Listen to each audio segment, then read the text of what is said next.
I'm a country boy. I'm from West Virginia. I don't know nothing about this big time stuff.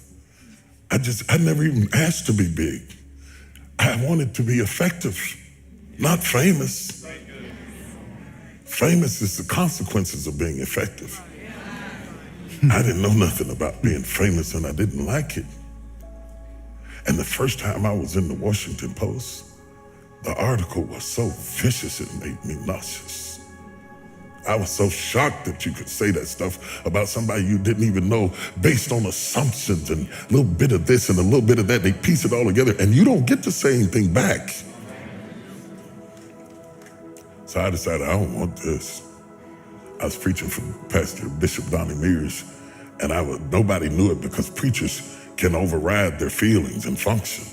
I preached, the place was on fire, but inside I want to quit. I told God, I'm through with this. I'm not going through this. I don't need this. I don't need that. I'm a guy who likes to go get his own chicken wings. I don't have to have all of that stuff to be happy. So I thought, I'm not doing this no more. I'm not doing it. I'm not doing this. I'm not doing this because I don't need this and I didn't ask for this.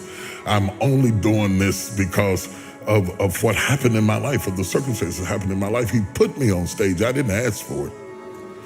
And when I saw how much it cost, I thought, you can have that right back here. You have that right back up in here. I don't need it. So I was mad inside and I was hurt. And I stayed up in the fellowship with the pastors because I didn't want to go back to my room and sulk in my own sorrows.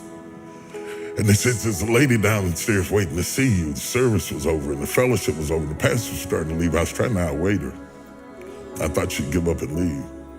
And when I finally came down the steps, she was there.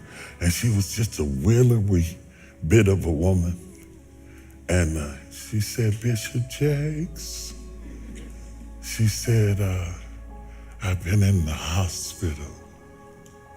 She said, I was pregnant in my fallopian tubes and the baby died in my tubes and I was carrying around a dead baby and the toxicity from the baby almost killed me.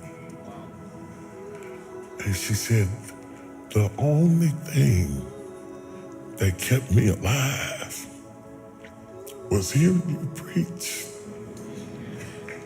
She said, if you hadn't been preaching to me every day, I swear I would have died. And then she looked at me and she said, it's for us. It's not for them. It's for us. It hit me so hard. I didn't even get her name. I got in the car and cried all the way back to my room because she reminded me why I was there. I just left last week when I text you. I was up in Baltimore in D.C. and I was doing a book signing. And this woman came up to the table to buy a sword. She said, you don't remember me, do you? I said, no. She didn't even look like the same person. She's all dressed up, gained weight. She felt like she wanted to say. Wow. She said, I met you in the bottom of Donnie Mears Church years ago, and I burst into tears. I lost it. I stopped the signing, and I jumped up and hugged her. If it were not for that woman,